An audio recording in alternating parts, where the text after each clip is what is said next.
Wings of Liberty is over, guys. So this is going to be kind of I guess, a callback to everything that happened throughout the course of the game, from the beta till this last couple of weeks. So starting things off, Artosis, what are some of your fondest memories of Wings of Liberty? Well, just the fact that it came out was probably my fondest memory because it's hard to make a living off of StarCraft 1, man. That's some difficult stuff. So I remember the moment the beta came out. I was like asleep in Korea, and my friend texted me and let me know. So the day the beta came out for Wings of Liberty was like the happiest moment ever, because finally StarCraft 2 is here. It's pretty remarkable if you think about it. The kind of everyone on this cast, none of us would actually be making money. We probably wouldn't know each other right now. Well, to think that a game has actually like done all of that. I guess you and Jeff would know each other, Dan, from Brood War. yeah. Yeah, we would still know each other fine. Like, other than that, we'd probably still be grinding StarCraft 1 together Yep. on Minstrelo. Yep. I would still live in my mom's attic or something like that. Like, Yep. So actually, for Jeff and I, not too much would have changed. Nope. I guess that's true. For me, it definitely StarCraft 2 obviously changed everything. I think Apollo probably for you, huh? That's right, more so than these two guys. I mean, I met Dan because I went to Korea in the first place for StarCraft 2. I was already kind of friends, but I went there for the second time where we become a lot closer for StarCraft 2. And likewise for Jeff, I met at StarCraft 2 tournaments as well for the first time, so definitely. Yeah. And you, JP. Apollo would actually probably still be winning world championships if Wings of Liberty hadn't come out. So, So actually, this has been bad for his life and his career. Poor Apollo. it's like you get like that, like woo, go back in time to like if Wings of Liberty never came out. Apollo's like Apollo's just sitting on a golden somewhere. Just do it, like British Nike commercials, and it's Apollo like 17th-time world champion of Command and Conquer. I've earned more money than Fatality 3 times over. And then we go to like present day. He's got a sock on his microphone. Oh God, Jeff, what about you? What are some of your favorite Wings of Liberty memories? You know what? I'm going to take liberty with this because I'm going to go with what Dan said. Even just when the game came out, I actually remember when some of these Tomcats started rolling out with the early Wings of Liberty. Like, I didn't actually get the beta as early as a lot of the other guys did. And I remember watching Nazgul's stream and being glued to my computer, absolutely like face pressed up against like. It's so beautiful. Everything's so amazing, you know, and it was just an event. It was amazing because our game that hadn't been touched in 10 years was all of a sudden getting a complete facelift. So that was kind of the most amazing initial moment. But then I got to say, probably one of my most favorite Wings Liberty moments was, I mean, there's been a lot, but one of my favorites was actually picking myself up and sending myself to Korea to go get a shot at GSL. I came with one game shy, which was cool enough because it was like a fun experience that way. But sharing a bed with Greg Idra Fields for a week was amazing. Showering in his bathroom, in a Korean bathroom, which is like just a normal bathroom, but then there's a hose hanging out of the wall, and you just kind of spray yourself. I like that. And then I got to do a twofer on that one, and the second half of that was hanging out with my good buddy Artosis and his his lady, and that was awesome too. We watched movies every night and ate pizza and played a lot of StarCraft. That was the best part, was playing StarCraft. Was Dan and I would just rotate, and then I'd play and he'd tell me why that was wrong, and then he'd play and I'd just chuckle, and we would do that back and forth for a while. It was good times. Yeah. Going back to when I guess when StarCraft was announced, Dan, were you at the announcement thing in Seoul? No, actually, Tasteless was there. I was watching it on the internet, though. So yeah, I think did everyone Apollo? I guess you were the only one that I might question. Did you watch the StarCraft 2 announcement? I didn't. See, how did I know that you wouldn't have watched it? I did, and I remember didn't like the internet go down Nada was on the front page of Yahoo. Yahoo.com was still like, really popular and powerful, and Nada was front page, and we were like, oh, StarCraft's getting big. Yeah. I remember the video we watched was a recording of the people live at the place, and I remember the roar of the crowd when, hell, it's about time, and it was like, wow! Just like this monstrous roar came out of the crowd, and I remember getting the sickest, as Dan would call them, nerd chills, but for me it was like rolling goosebumps because it was just it was a magical moment. Yeah, it was crazy during the beta too. And when I was in Korea alongside Dan, there was so much advertising for the game too. There was buses that were just covered in StarCraft Wings of Liberty and the release date, and buildings even in the middle of the city. So it was. In Gangnam, man. Yeah. Didn't they have like an entire wall of one of the buildings with the StarCraft 2? Yeah. I remember seeing a lot of photos. It was like one that the song that now the whole world knows, the Gangnam Style, right? The main part that he's basically singing about, like a building, an entire side of a building that you could see from anywhere on that street, was completely covered with like a Terran Marine. It was pretty magical. Yeah. Huh. Well, let's talk about, Wings of Liberty has gone through some pretty crazy patches throughout its lifetime. For you guys, what were some of the, I guess, funniest patch changes to have occurred since the beginning of the game? Well, we'll start with Apollo. The funniest? I don't know. So maybe someone else can start. Let me think.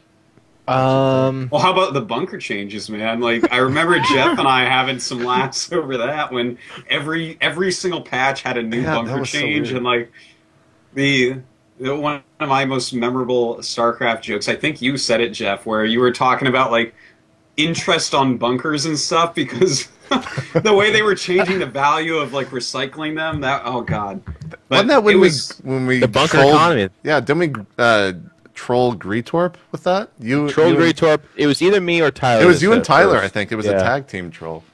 Great Greetorp, man. I actually just watched. Someone linked me to that video, and I watched it again, and it was like, I love that the camera's below Greetorp's face, and he's got this like serious like chipmunk look, and he's like, wait, what are you saying?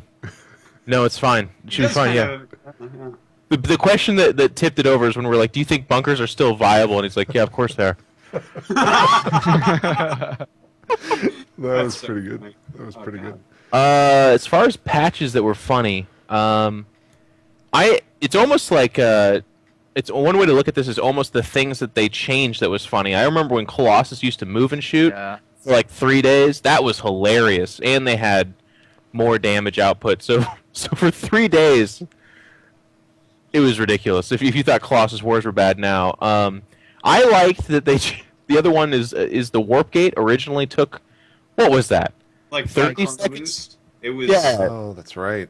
I remember like when I found that out, it was pretty bad, man. Like Smuffed would just send a probe in your base and just make 3 pylons, and you just died unless you did the same thing. Well, and then it would be like you have 1 more probe on top of a ramp, and like it was so funny. Well, that was the funny part. Actually, was it was during that time, and Greg still accuses you of this. He's like, he was playing Protoss, and you tugged him away from it. But I remember the ladder was the most hilarious thing because every Protoss at that time had a probe in the other guy's base dropping like 3, 4, 5 tons, and then there was the warp in. But who was like? It was the stupidest PvP series in the world. Yeah, the PvPs were so terribly bad, and someone would have to go attack, and like then they wouldn't have the concave, and oh my god. But that's what we have to thank for Idra not being a Protoss player, because I remember if you think Greg gets mad now, you try to imagine game after game after game of him refusing to put pylons in his opponent's base because it wasn't a macro game, but constantly getting the pylons put in his base. Pylons getting built. He's like, you think you're good? You idiot! You're all about. Remember the Phoenix changes where like the Phoenix, we were like trying to explain like how to make the Phoenix like a more microable unit, and then just suddenly one day the Phoenix just like runs around and shoots without stopping. And we still have that stuff. And thank God that change happened, because now we have these mutas that are even faster. So imagine if we didn't have that right now. Holy crap. I had a lot of frustration in the early days as well with didn't concussive shells never used to be an upgrade? Didn't Marauders just used to start with that? Yeah. They just started and then they with just that, come at you and you just couldn't do anything. Yeah. Yep, their build would literally be like, make one barracks with a tech lab, and then proceed to like quadruple command center. Wasn't that like the Chthon Luck build or something like that? Then I remember him. Did he beat you, Dan? Because I remember we did a MLG show. Well, I was series. Zerg JP, so yeah. Oh, that's right. You were Zerg back then. Yeah. So you got to talk about map changes too. You guys want to talk about Reapers for a moment? Yeah.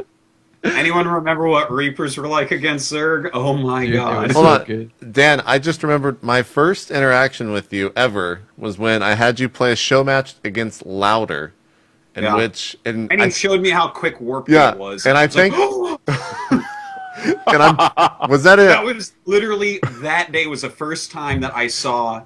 That was like right exactly when people figured out warp gate took like 1 second to research. Yep. And he just was like, I'm like, how do you have all these zealots in my base? All I have is zerglings. Oh, it was so painful, man. I remember that series because I remember the game on Kulos Ravine, which I think was the final game, and that was that a 1-2 or something like that. That was so long ago. I don't even remember what the score was between the two of you guys. I think he 3-1 me or something. I don't know. That was the first interaction. We played that all live. That was a ton of fun because I don't even think that you responded. I was like, "Hey, Artosis, thanks for playing." You were gone after that. You didn't even. You set me up. You knew about this warp gate stuff. Oh yeah. I'm the tactician, or I knew everything about StarCraft back then. Him and Huck. Let's talk about for a moment though one supply roaches. Yeah, we have to. I think that's just the go-to moment. One supply, 2 armor. Yeah. I remember every game against Protoss, I would just max out on roaches, and I'd have so many they couldn't even all fire. It was impossible because they only had 3 range back then. But it doesn't matter because it's like endless. It's just infinity roaches. Like you go against Terran, like Marines and Marauders couldn't hold up against these things. And then didn't borrow movement used to be faster too? They used to be able to borrow and move a lot faster too. I'm pretty sure. Well, I knew that they regenerated health. Well, the thing is, you didn't need to burrow them because they killed everything. So I don't really remember. My favorite was the 1 week that lasted, where they would literally be like in mid battle, they'd be like, wait a second, your army's only like 150 supply, and then they'd burrow, and you'd shoot at them, but they'd heal so fast that it wasn't actually doing damage. Oh, I remember people were going Psystorm against me, and I would burrow, and they'd storm it, and nothing would happen to the roaches. They just sit there and heal as quickly as the storm, and I'm like, cool, all right. It was a weird panicky feeling as a Protoss, because you were just like, they won't die, and you're just like, and they're just like, ha ha ha ha, they're healing as they come after you. It sucks, man. What was the roach change that happened right before one of the MLGs that Idra was attending, and everyone was like, well, Idra just won the tournament after that. Their range +1 range. That was the +1 range. That's right. How did Idra win that tournament? I forgot actually what happened. Yes, did he? He did? MLG DC or whatever it was. Yeah. Poor Greg. He'll always have an asterisk next to that win. Yeah, he brings it up. He's cool with it. That's the one joke Greg will make a year. Is he'll be like, well, some of the changes are okay. I guess was the Roach like the #1 changed unit over the course of Wings of Liberty? At least in the beginning it was. The bunker was probably the most changed, though. I would guess. Yeah. At least that's what we talked about the most here on State of the Game. Yeah, no, the bunker was changed by far the most. Terran upgrade times were changed a lot, I recall. I mean, they gave like a few changes to stalkers and stuff, and yeah, it's hard to say. A lot of changes. Roach got a lot of changes. Oh, you know what? No, Infestor's got the most changes. Let's stop being stupid. Okay, like I remember being a Zerg before they did anything to the Infestor when no one used Infestors yet, and I would literally go on top of the ledge in Kulas Ravine and just mind control neural parasite mules and just walk them away because it was only 50 energy and they started with it. Oh my god, it was so unbelievably imbalanced. But oh, You mind controlled mules? yeah, yeah, because it was 50 energy. I had like 10 infestors. I just take all your stuff and run it away. It was like silly. I knew Dan was making this story up as soon as he started saying he made infestors way back in the day, because that was the funniest thing, was that literally every single Zerg went roaches into Hydralisk, into Corruptors, into how do you kill Colossus Void Ray? and then like, Which you could not, by the way. You could not do. no, Like, of course not with that army. no. And then I remember literally like Zerg's just like, and then people started to make infestors, and they're like, all right. That's fine. Stop it. It's okay. The game's fine. Everyone move away. Game's cool. And then at every single infestor change, like, it would be really funny if someone took the time to do this. You'd go back through state of the game every time they changed the infestor, and usually we had a Zerg guest on. Yeah. I'm not going to say who it would be every single time. Usually Idra did, but he would be like, "Well, now you can't make infestors. I don't know what we're supposed to do." It'd be really funny to have that monologue with the backdrop of like the Zergs at the tail end of Wings of Liberty when the infestor was as nerfed down as it possibly could be, and they're just crushing it. Yeah. Apollo, I think you wanted to bring up the maps that we've seen over the Dude, course maps. of Wings of Bad Liberty. memories. Oh boy. Like Bad Shattered memories. Temple with the cliff above the natural. Oh Yeah. my god, Thor drops. Oh, they're Thor coming back drop. to me Oh now. yeah, Thor drop. Just putting a Thor in the medevac and sitting on that ledge, and I have like 4 spines I try to run up and burrow. Luckily back then they burrowed so quickly that they like just slid underground, man. It I was remember like watching your games, Dan, on Blistering Sands, like Zerg versus Protoss trying to defend a 4-gate, and your spine just run to the back, then to the front, then to the Yep. back, to oh the my front. god. You know That was every game. the most fun I ever had was making people play Desert Oasis in the MLG show match series back then. You know what it was like trying to people were stop so upset. aliens on that map with Zerglings? Do you have any idea how painful that was? Like, I was ready to play one base Zerg on that map. That's how bad that map was. You had to. Yeah. I remember as a Protoss, the game was ridiculous past the 4-gate, but I didn't know what that looked like because everyone 4-gated because the Zerg had to expand and their base was like 10 miles away from the ramp, so you're just like, okay, I'll be going up that ramp now. I'm sure there was sort of one base Mutalist players back then. Yeah. Yeah. I remember Sure Chase there Mutas. was. But What then else? you'd get smartasses that went for like Vikings. Like just opened Vikings and they're just like Yeah. going Vikings and you're like, what? I have like 4 or 5 mutas with +1 researching for some reason because I'm dumb and like they have 6 Vikings and 3 Marines underneath them and you just can't do anything. Oh god. Some of the other maps, Kulos Ravine definitely comes to mind, especially Idra versus Nazgul. They're at Yeah. one of the MLGs. I think that's probably the quintessential match played on Kulos. I don't know. I always think of Fruit Dealer versus Top, man. When the Ultras that had that the bug Ultralist? where... Oh, Yeah. that's right. Remember that bug with Ultras where whatever they attacked, they gave splash all around it? So like he'd be preparing a planetary and just all the SCVs would blow up because Ultras were attacking it. Oh, I forgot about that. Fruit Dealer just smiles all the way to the bank. I forgot it was Top that he beat. That's interesting. Yeah. Yeah, that was that season? Was that One. season 1? That's season 1 right there, man. Oh man, The Fruit Dealer himself. the fruit Yeah. dealer. What is he up to these days? Lol, coach. Next subject.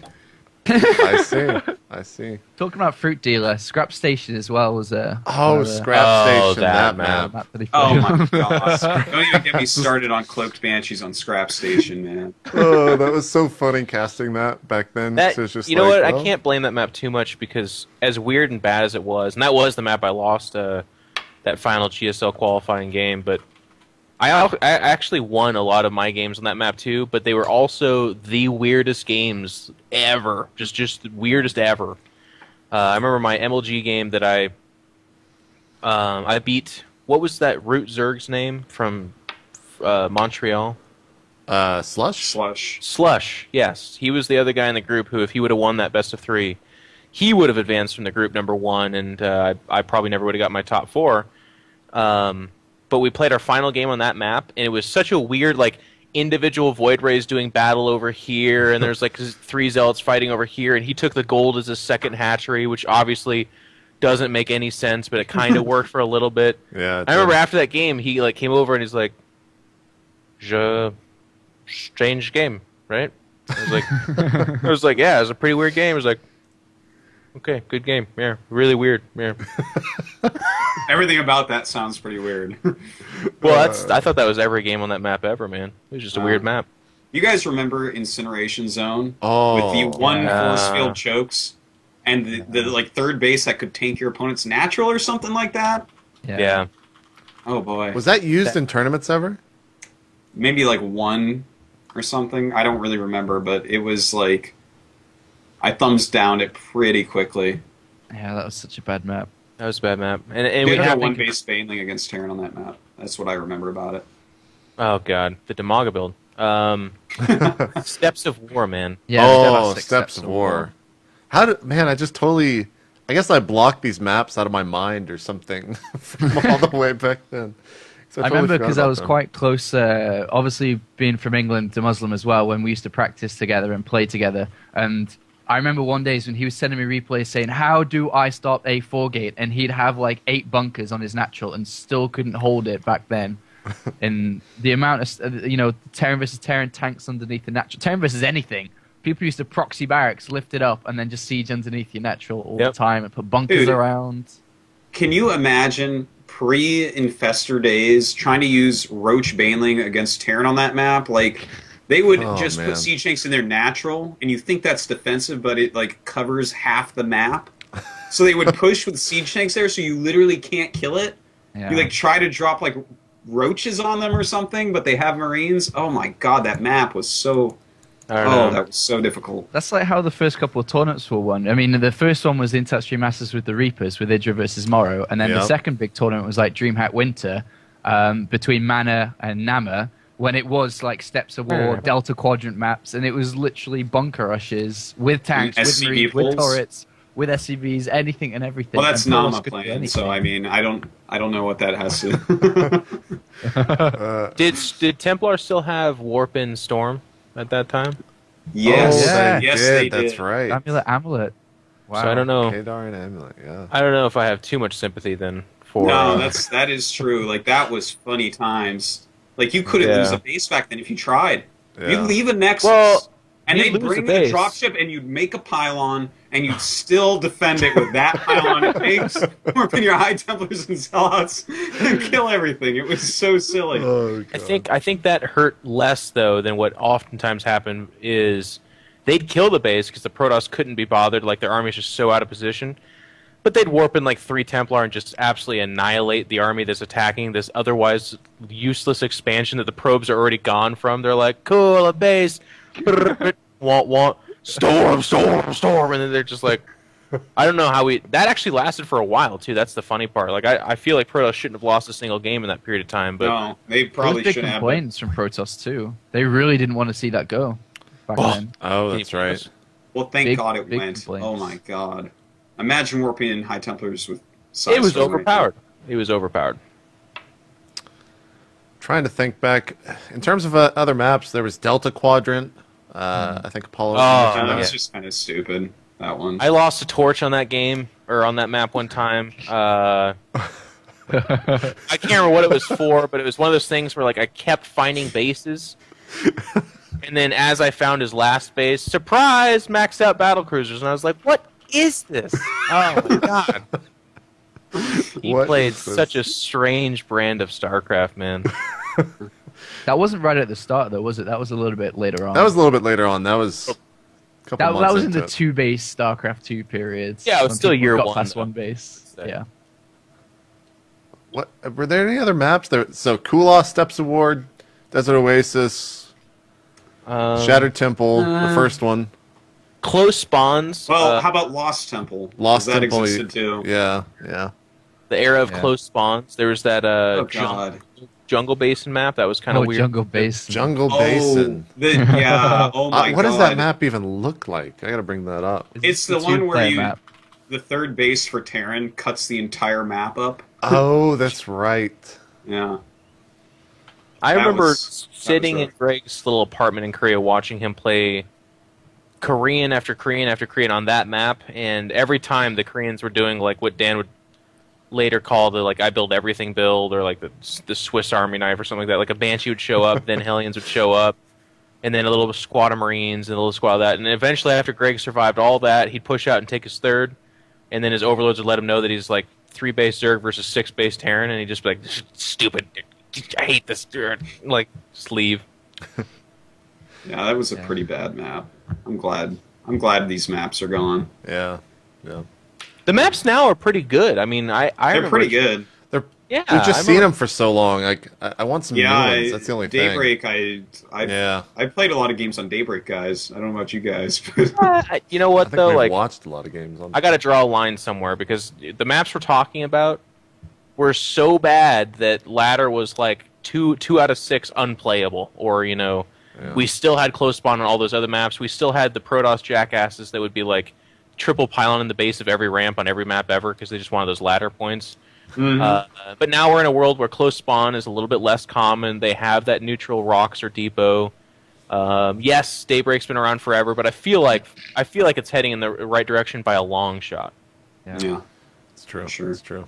In terms of the different strategies, would you guys? Is it a fair statement to say 4-Gate is the most talked about strategy from the Wings of Liberty era? Well, PvP was so broken for so long that maybe it was, but other than that, the 4-Gates were really... You could 4-Gate every matchup. Yeah, but once they fixed the core, I think the most talked about strategy is Broodlord Infestor, to be honest. Like, that thing has been around for a while now, and it's like every matchup kind of, so I think that's actually most talked about over the 4-Gate bit. Absolutely. I mean, people talk about the Ultralist like it's a novelty in Wings of Liberty. It's like, oh wow, he went, guys, get over here. He went Ultralist. This is crazy. That's weird. Oh, it didn't work. He's back to Broodlord Infestor. He went right back to it. He's gonna win this game anyways. Yeah, like 4-Gate. I think 4-Gate over the stretch of time is certainly the build that like has remained relatively the same throughout the whole thing. You put a pylon at the base of the ramp. You try to get them up on top of the ramp. Like that concept has been there forever. But I think if you want to talk about the most dominant, like absolutely Zergs do this and absolutely it works, it's Broodlord Infestor. You're not seeing in Wings of Liberty tournaments right now, minute 28, and the guy's like, oh, he switched to Hydralisk. Off his Roach Ling build. Yeah, no, it doesn't happen that way. They always go Broodlord Infestor. Paulo, you have any comments on the builds? I agree with what Jeff said. Just that 4-Gate was the thing that everyone saw in the beginning of time, but the most used, most successful to the end of Wings of Liberty, which we're approaching, is definitely Broodlord Infestor across all 3 races. Yeah, that's a very valid point. Tournament-wise, do you guys have a favorite tournament that you maybe always think back to and say, oh, you guys remember when, or anything like that? I think there's like a lot of those actually. There's there's like GSL Season 1. I think everyone that was around at that time will remember fondly for the rest of time because of like the imbalances that were in the game and how it turned out. And like, I guess for me, the European Championships in WCS was a pretty amazing. Pretty awesome, like that was maybe the best production we've had for a tournament of that type ever. And like the hype was there. The games were so quality. I guess those are 2 that really, really pop up in my mind. And other than that, maybe like there's a couple GSLs that are like, whoa, this season, oh my god, MVP. It's true. It's true. I guess. And the GSL finals at BlizzCon too. Oh my god, those were pretty crazy, man. That was one of the most memorable things that I've ever seen. Yeah. And then the biggest throw of all time, like where on Shakir's plateau, I remember Nesty's like, what if I just made 40 Broodlords and attack moved him? Well, that was in the BlizzCon finals, wasn't it? And then tried to reload. Yeah, it was the worst. It was the weirdest thing. Yeah, that was a weird cast. That map was BS though. That Ghost mech was actually unbeatable on that map. So I don't. That was a really weird cast. Because first of all, I said Sean about 100 times. Second of all, I remember that highlight video. It was really good. Yeah, the highlight. Go check the highlight video out. It's pretty funny. Sean. I don't know why. Sean. I don't know why I was saying his name so much, but that match was just so weird to cast.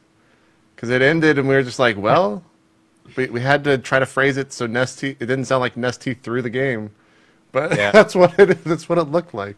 In terms of well, that's like Nesty's MO. If he doesn't win, then he makes it look bad. I'm not letting you get satisfaction from this victory. Yeah, there you go. He's like, I clearly wasn't in shape at that time. He makes it so the story is, well, Nesty threw instead of MVP won or something like that. It's true. Something like that. In terms of, I guess, events that I was kind of involved with, the MLG Anaheim last year where we had the Kespa players, that was pretty awesome to be able to produce that and kind of walk the players out. I guess I'll always remember that. But in terms of overall events, I think, Dan, you kind of hit the nail on the head when you mentioned WCS Europe, because that was pretty awesome. I agree with WCS Europe. That was so good. It was good. There's a lot of good games, but for me, doing a lot of DreamHack stuff is somehow, some way, their finals are always memorable. You know, you have Hero winning in that massive arena. You have Thorzane winning in front of his home crowd in Stockholm. And for all the tournaments I've been to, and that's quite a few now, is DreamHack seem to always have this kind of magical ending which sticks with everybody, and I think more so for the people that were there. Even for the people that thought they enjoyed it online, if you were actually there, that's something you aren't going to forget very easily. That's true. DreamHack has never really had a bad final. You guys have gotten lucky. Hero murdering Tasia was pretty... Yeah, that wasn't so great. There's been a few bad ones, like some of the more early ones before we had like really top end players I didn't really care for. But I mean, in the past year, DreamHack has been awesome for sure. It's been tip top. Hero Tasia was upsetting to me too because it was like I was actually nervous about casting that because it was such an amazing audience and DreamHack has so much prestige. And but then by the time I calmed down and I was like, okay. And I started casting pretty okay. It was the last game on Antigua Shipyard, and I was like, that was a murder, actually. Thank you for that 15 minutes of casting with Apollo. I appreciate it. That was fun. Oh, God. I'm trying to think back to some of the other GSLs and which one were... Oh, maybe we should talk about the Blizzard Cup too. You got to talk about MMA against Dharma Guru. That's true. That's like one of the biggest memories. The 3-0 for MMA into 3-3, and then the final game was Shakiris. That final game was so close to, oh my God, what a series. I'm getting chills actually again right now. You can remember it, I swear to God. Like, that was one of the best series ever. It was like, it reminded me of the Great Brood War series, you know? That was one of the most... sorry to interrupt. Keep going. Well, the GSL finals, I think that was our first really actually good GSL finals. And then after that, they were all sick. But before that, it was like a bunch of one-sided, like kind of crappy stuff. Yeah. It was like, why can't we have the round of 4 in the finals? That was the ongoing joke. Yep. But like, that one like changed everything. And like, that was... God, that match was good. Like, people need to go watch DRG MMA Blizzard Cup Finals again because, I mean, again, chills just went through my body. It was so good. So that was the one tournament that it was 3-0, and I was like, it's just going to be another 4-0, man. It's not going to be... You turned it off. It's not going to be a fun tournament. People did. I remember those posts. And I went to sleep because it was 4 a.m. And I woke up the next day. You best up, JP. I opened up Reddit, and I was just, No, it was the most epic stuff ever, man. Like, another funny thing about GSL, kind of the evolution of GSL, was like, I look at the groups now and I look at the level of play now, and a lot of people kind of forget. But if you compare it to the beginning of GSL, where it was like 2 out of 3 casts from Tastosis was like Nick going, well, guys, I don't know what to say. This is actually really bad. This is actually this is actually bad. This player's actually terrible. He's actually a bad player. And we had some jobbers in there. Dan on the forums would be like, look, guys, when they're that bad, I don't know what I'm supposed to say, all right? If they want to be upset, that's fine. I don't care. But if and, you know, to their credit, a lot of the games, they were actually quite bad, which is weird because it was like the foremost, you know, even then it was the foremost league. But now you look at these groups, because I, you know, I mean, as an EG guy, I had to take a close look, but we're like, all right, what group does Stefano got? Who? Oh, geez. Ouch, that's tough. All right, let's look at Huck's group. Ooh, Oh god. Oh my god. That's really bad. And then, but it was that way all the time. You looked at every one of the groups, and you were just like, "Oh, nobody stands any chance at all." Wow. Life farting in the same group, man. I mean, think about that. It's just disgusting. Yeah, That's true. no, nowadays the play has risen so much that Yeah. I remember casting those terrible games, like especially for a bit there before we got Code A casters in GSL, and I was like casting the dumbest Terrans in the entire world running into each other's siege tanks. Just bit by bit. It's like Is bit by bit the dumbest Terran? well, he was the worst, but I don't think he was the dumbest. He was doing it in a strategy, but he was the worst. He's probably the only player to have like a meme start from him. At least a negative meme. He was. The fact that he won any games was like a disgusting shock to like how unprepared people were back then. But Oh man. but no, it's. I don't know. The game quality has gone up so dramatically, especially this last. It really has. I want to say 8 months to a year. Yeah.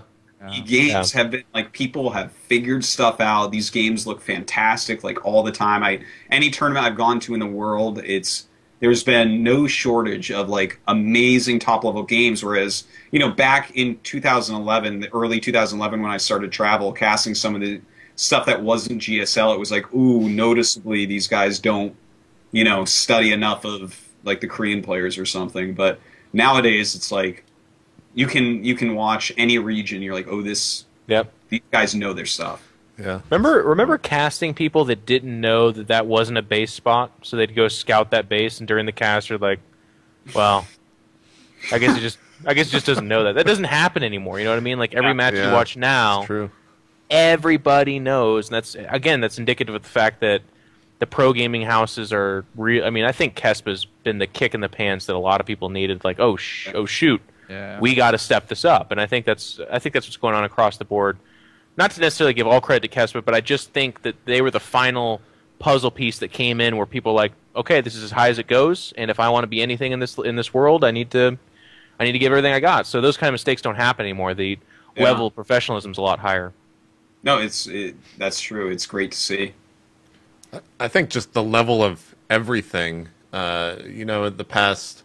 I think 8 months is a good judge of time. Has just it was kind of all along the same line, and then it just skyrocketed. Where production level, game quality, caster level, everything just went from being like a solid line just to skyrocketing all the way up. And the past 8 months of Wings of Liberty have definitely been awesome. That's actually true, man. Like, and that's about everything. Every everything. production now is kick-ass. All the players are kick-ass, and now the commentators are finally good. For the first longest time in StarCraft 2, I had to mute almost every single stream because I was like, "Oh, did you even play this game?" Like. But nowadays, everyone's so on top of things, and. Which is funny because now we're going to switch over to Heart of the Swarm, and no one has any idea what we're really doing in this quite yet. Yeah. Production-wise, it's worth noting too that like what our standard for a StarCraft 2 tournament is nowadays is so different from what it used to be. It's really funny. Like I know MLG gets a lot of crap, but I'm sorry, they're probably deserving of it.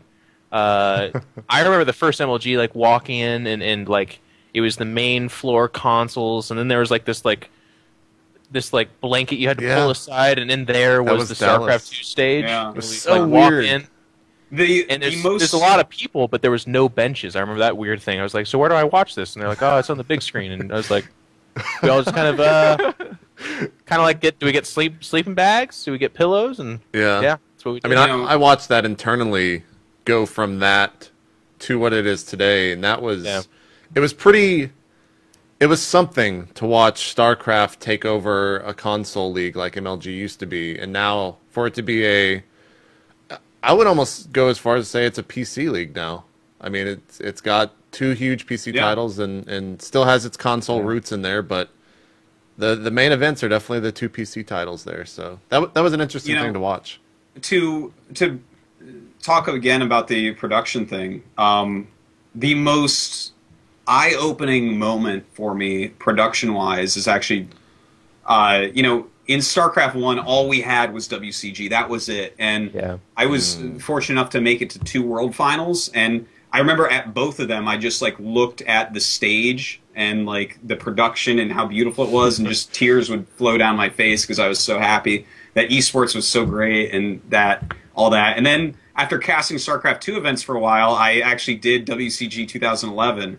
And when I went down there, I looked at it, I'm like, this is garbage. What? This looks terrible compared to everything else I've been to this year. And that was, to be fair, that was though, a shock. I was like, oh my god, this is what I used to literally live for. And now, to be fair though, WCG, like, Used to be you just did the life history, like it's like going into your grandfather's early, he was a young 25-year-old buck and being like, wow, he's a spry, handsome young man, Yeah. and then like on his deathbed you're like, you're not doing so no, well. I know. I'm just You're not saying that handsome. Still, it was quite a shock to see that. Yeah. Yeah. Just to see how much it actually has grown, because I mean, all of us have been to those, and now to see, like, especially like some of these big productions in Korea, whether it's OGN or GOM, or if it's like WCS Europe, it's like, Yeah. oh my god, this is better than a sporting event, any sporting event. This is Yep. insane.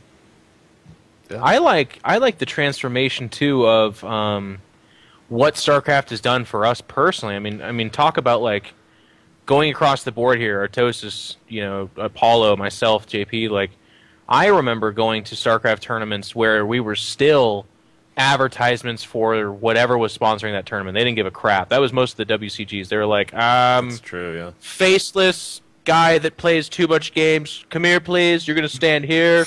Hold this. Hold this. You're taking a picture with it. I don't care. I don't give a crap. I don't care. And then and now, could you imagine? And I'm making a joke of it, obviously, but that stuff did happen. Could you imagine someone like tugging Artosis over, like, hold this box of Kraft macaroni. Now smile at that camera. Yeah. Dan would be like, no, I'm not going to. I have a brand. I have people representing me. I have an empire, a global And I empire like on the internet. Velveeta, so Yeah. Well, there you go. But I think it's one of the messages I always try to put out there is how thankful I am for what this game has done for me, because I've slept at Dan's house in Korea. I've spent time with Sean here in frickin' Sweden, which is, an amazing part of the world. Both places I probably would never go without StarCraft. Mm-hmm. And now I'm sitting on a show talking about the release of the second installment for something that has helped me out amazingly. I live a really good life because of what StarCraft has done and how successful it's been. yeah. In StarCraft 1, I got one trip outside of USA. In StarCraft 2, I've almost filled 3 passports with stamps. Yeah. Like, it's insane. I have been all over the world now, and it is what a It's not just us, life-changing. there's a lot of it's other everyone, people man, that have yeah. changed. Yeah, because imagine of it. MC, man. He's got like a phone book full of stamps. Yeah. Let's talk about some of the players here as we're kind of winding down. To speak on MC, do you remember the first match that you ever casted of MC, Dan? He lost in GSL really, like, first round. I'm trying to remember who he lost to, because I remember him and Genius were supposed to win. Like, they were the best 2 players in Korea, basically. Like, they were these unstoppable Protoss juggernauts. And literally, I remember when Genius lost, like, all the pro gamers were like, yeah! They were, like, clapping and stuff. And when MC, like, didn't make it to, it was basically more of the same, where it's like, well, these guys are too good. Like, thank God no one can beat them. I don't know how this happened, but yeah, man, MC, like, boy, oh boy, didn't he keep it going, man. That guy, Yeah. how much money has he won? Like, he's going to hit 400K soon. I'm just waiting till he's won $1 million. When he's won $1 million, I'm throwing a party for him. MC is at 355. Oh my 355K. God. So much. That's pretty insane.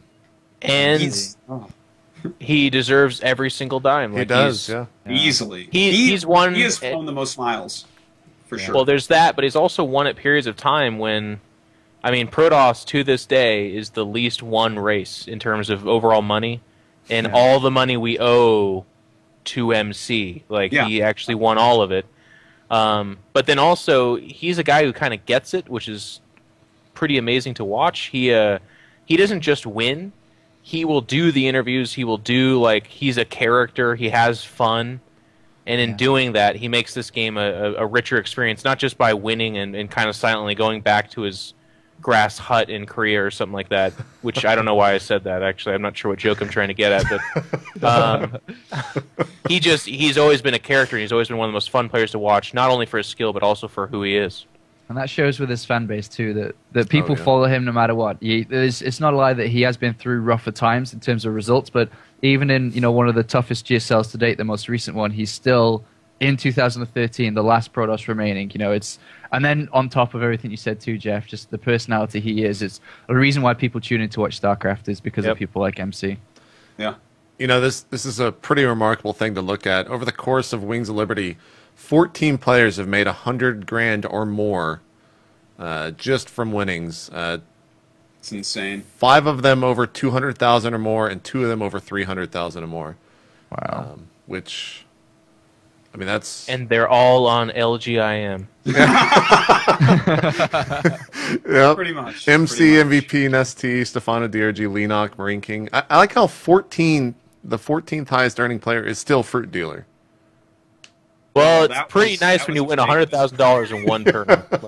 Yeah. That his total earnings 100,000, 1,675. Yeah, that's totally fine. Good for him. He won the first one. Yeah, I mean, he won the first one. and he was great. Yeah. He was great. He was fun to He was watch. a fantastic Zerg, man. He was. Yeah. I think Too bad he didn't get fun.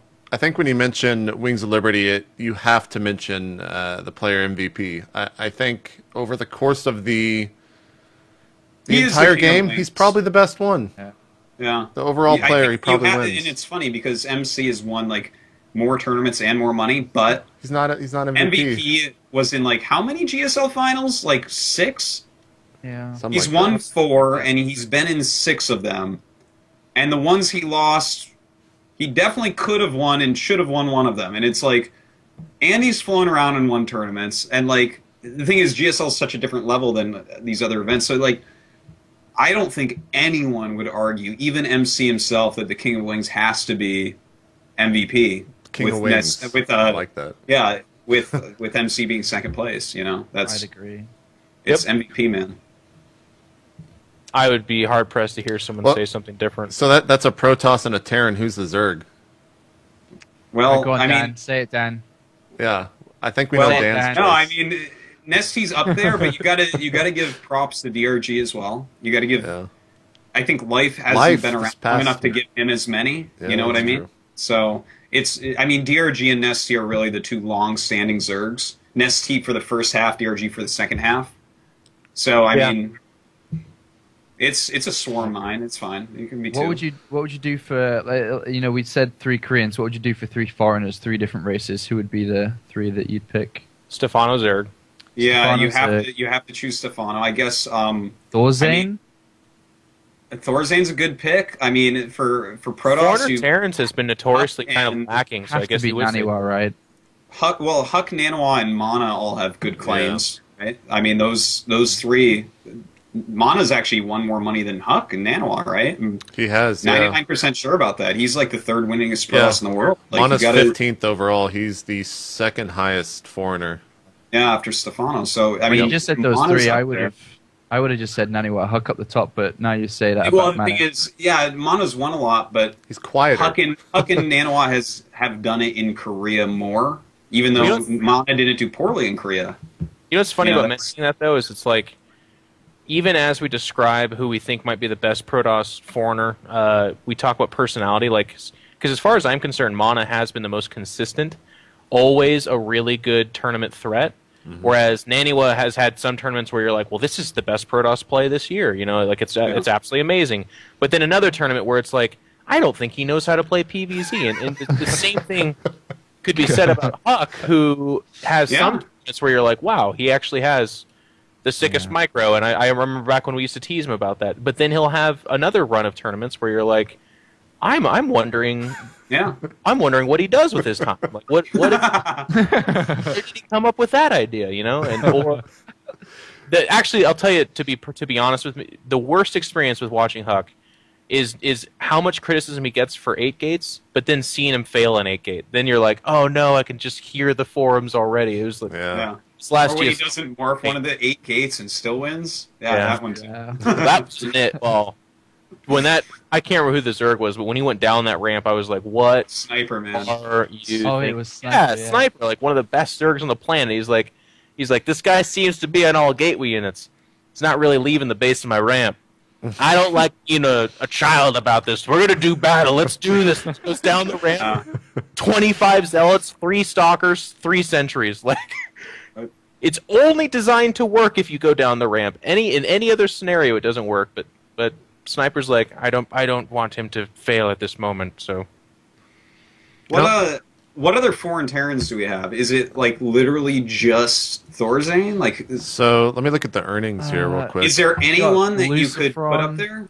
Lucifron, you can argue because he was like one of the, if not the best Terran in the early days.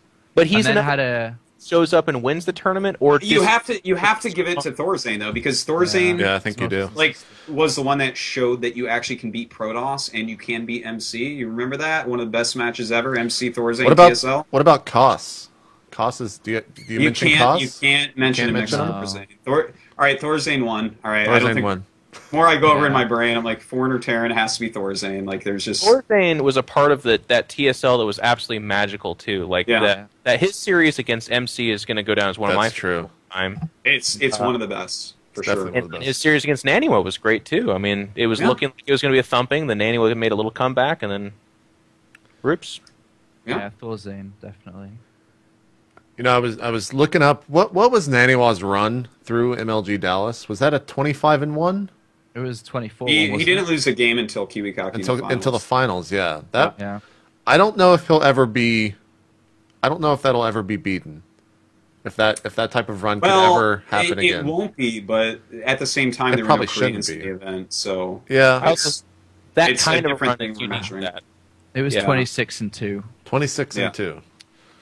But to be honest, we talked a lot about how StarCraft 2, especially, well, I guess Heart of the Swarm can be a little bit different, but I don't think it will. But with the level of StarCraft that we're seeing being played, I don't think 26-2 will ever come That's around what I'm again. saying. Yeah, I agree with you. Yeah. 100%. Even though Heart of the Swarm is kind of new, but it's still this, still very too much similar to Wings of Liberty. I don't Absolutely. think it's going to happen. Yeah, there was a period in time in Wings of Liberty where some people just figured things out ahead of everybody else, and then it was just absolutely dominant. It was just ridiculous. But I think you'll have a certain effect of that, but on a much smaller scale in Heart of the Swarm. Like, there'll be a weird PvP composition that at exactly this part of the game, it is the winning strategy, and the other guy won't know that, so you'll watch a bunch of Void Rays kill Stalkers, and then you'll be like, oh, okay, well, that looks that's actually what it is. Yeah.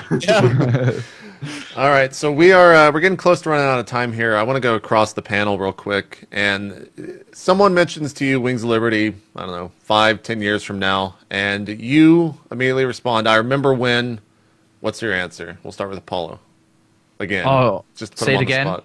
Say it So, again. 5 or 10 years from now, someone asks you, I remember when in Wings of Liberty. What's your answer? What do you remember what do you take away from the Wings of Liberty era of StarCraft 2? The Wings of Liberty era. Wasn't gonna say era, but one of the things that we didn't even speak about today was my first American tournament, and I can see me going to a future American tournament because I go to a few. Someone coming up to me and goes, "Can you remember that time in Wings of Liberty when Kiwikaki used the mothership and double vortex for the first time in an international tournament?" I was there. And I will be like, "Yes, I was there. It was amazing. The crowd just exploded." Yeah. They, all stood up and were on their feet applauding. And, if that happens, I would be like, yes, I do remember. And yes, it was very, very magical. I remember that so much because I was in the audience doing my classic, like Dan and I have done this on Ventrilo 1,000 times over, where it's like, no, that guy's dead. He's over. Like, he's actually wasting time. He should just get out of the game. And then, he started to micro a little bit. Mama Core's, kind of cloaking him, so he's, winning battles where he's got 1/3 the supply. And then I started getting a little bit quieter. And then the vortex dropped, and everyone, including myself, was like, I don't care how wrong I was. Holy cow! It was amazing. Oh, Yeah. man. That was a crazy, crazy moment for me in StarCraft. What event was that so people can look it up? IPL 3, Kiwikaki versus Stefano. That's right. The Atlantic City one. That's right. All right, Dan, what's your I remember when moment? BlizzCon GSL Finals. The standing ovation from the crowd was something awesome, that, yeah. like, in my final moments before my brain is transferred to my robot body because my regular body's dying. That will be my final thoughts and my flesh. I want to be the guy that receives the order for Dan's robotic body. It's like, all right, we got our standard old cyborg. Doesn't eat meat. Who's this guy, huh? Needs a reinforced buttocks because it sits all day. And I don't know why I put this order in, but he wants the nose a little bit longer than most people. Oh god. Oh god. The GSL finals at BlizzCon is definitely an awesome moment. I was there in the front row and got to watch that entire thing, so that was sick. Jeff, what's your I remember moment? You know, I kind of always talk about it, so I feel like a broken record, but it's the honest answer, and Sean actually already touched on this, but Thorzane's win at DreamHack Stockholm, and just kind of the culmination of, like, that was a tournament that was hitting its stride in every regard, like production, commentating, the games were amazing. That was the new level of DreamHack right there. That was the new level. It was a foreigner beating a Korean, so that storyline was absolutely remarkable. I'll always remember that. I actually, like I said, I had the best seat in the house. I was able to stand on that stage and feel the entire crowd around me. Yeah. Thorzane came out completely exasperated but excited and like beyond himself. And he's a guy who's like, he'll show emotion. He's not quite unemotive, but he's pretty even keel. But in that tournament, he was shaking. He couldn't really say his words because he was so excited and so happy. And I got to witness a guy win in front of a home crowd against all odds, and that was like that's the best story you could ever ask for. I don't know about you guys, but every couple of months I do load that video up, and just the song and the crowd. Everything was perfect. Me and my voice breaking as I scream his name. Yeah. It just all combined together. It was. I admit I've watched it quite a few times myself. It's a motivational thing. It's funny. What I take away most from that video, what I remember most from watching Thorzane win, is that zoom in on Jeff when he's just nodding his head. Yeah. That's the number one image that I will always relate to that moment. And that's awesome. That's awesome. I guess for me, I remember when, this is probably something that a lot of people won't even remember, but I forget what MLG it was, but it was introducing, it was first off choosing White Raw versus Drewby to be played on stage. It was second off introducing White Raw to the stage. And that crowd, that was the one moment. Alarm goes off. Sick ringtone. Thank you. What a JP. Thank you. That was the one moment where I knew. That was what the crowd sounded like, Joe.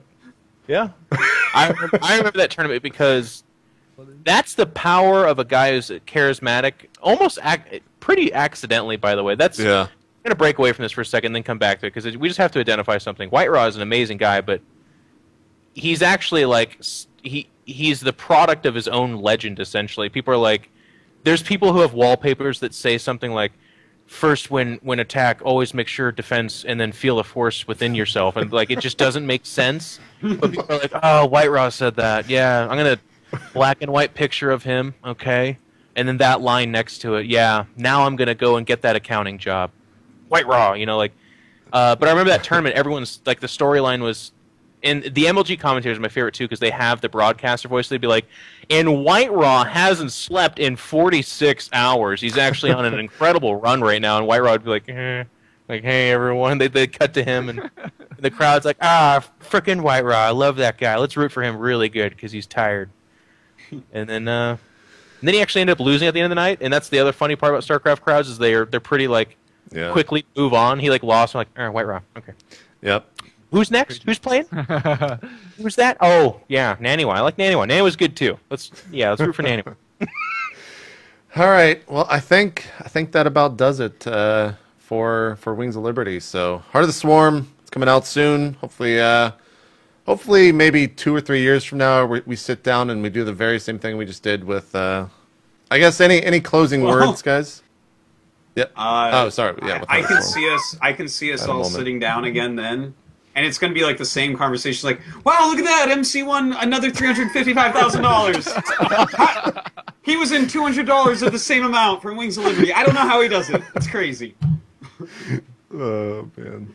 I guess any final words, Apollo or Jeff? We got forward to Dan. that day, guys. I look forward to that day in a couple of years' time when we go into Legacy of the Voids and we sit in Skype once again and we do this. I think it'll be quite good. Well, hopefully it's not Skype. Hopefully some new technology is out. It'll never happen. It'll never happen. Skype. Jeff, any closing We words? can use FaceTime, JP. How do you want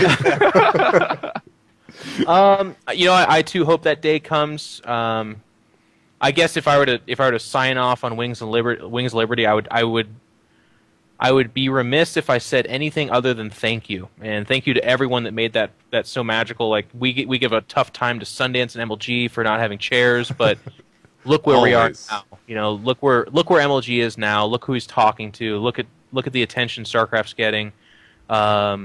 We give a hard time to the audiences and to the fans for some of the dumb things they say, but if it weren't for them, none of us would be doing this. Like, Dan would still have his headset taped to his face. I would be working at some mall job, playing StarCraft entirely too much, foregoing my college education or anything like that.